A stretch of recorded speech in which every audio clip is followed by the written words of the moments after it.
evening, ladies and gentlemen. My name is Henry Johnson, and I will be your speaker for this evening. If you will, take a moment and think about the story I'm about to tell you. A 5-year-old child is reported missing by her mother. The child is later seen being carried by a man entering the hotel. The police are notified, but unfortunately, they are too late. The man and child have disappeared. The police identify the man from security cameras, and the search continues. A few days pass by, and the man turns himself into the police and is charged with first-degree kidnapping. The next day, the police discover that this was not an ordinary kidnapping, but instead, the mother had sold her 5-year-old daughter to the man as a sex slave.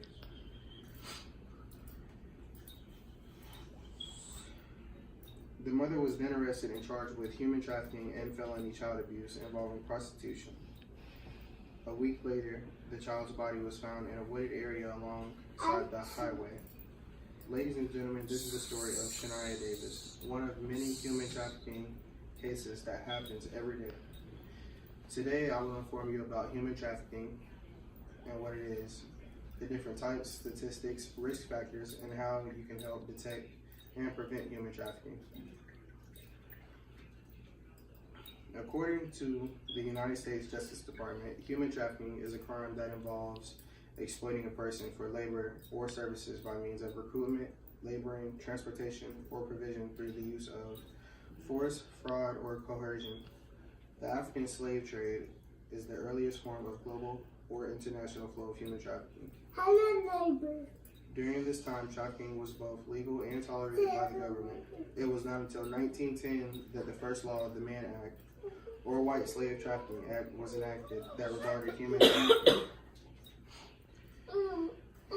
It was enacted to fight forced prostitution and transportation of women from state to state. In 1978, the Mann Act was amended to protect male and female minors from sexual exploitation. In the year 2000, the law to fight against human trafficking was created, the Victims of Trafficking and Violence Protection Act, which criminalized human trafficking and focused on prevention, protection, and prosecution. Even with various laws in place, human trafficking and sexual exploitation still remain a major issue. So now that I have told you about the history of human trafficking, I will now discuss the different types and statistics of human trafficking.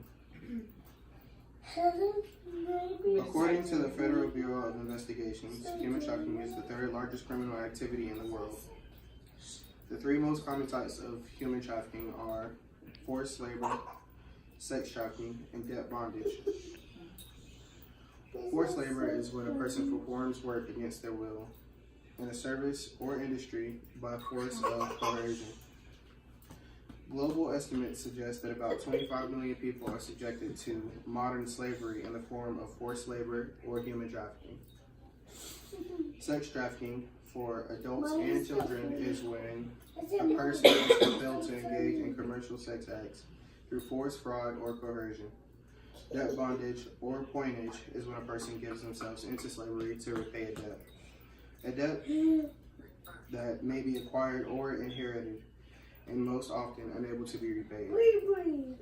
Trafficking also includes organ harvesting, child labor, commercial sexual exploitation of children, forced marriages, and child soldiers. In 2016, the United Nations Office on Drugs and Crime reported that 26,750 victims of human trafficking were detected. Of the 26,750 victims, 23% were girls, 7% were boys, 49% were women, and 21% were men. Remember, these percentages are only the victims who have been detected and do not include those who are unknown. In 2016, the National Human Trafficking Resource Center hotline received 26,727 reports of human trafficking in the United States, which was a 36.7% increase from 2015. 73% of the cases referred were for sexual trafficking. Labor trafficking represented 14%, 3.5% of the cases were dual sex and labor trafficking victimizations. 9.2 were classified as unclassified. According to Kiss and Zimmerman, human trafficking frequently involves multiple forms of abuse, including deception, coercion, extortion, threats, and for many physical or sexual violence.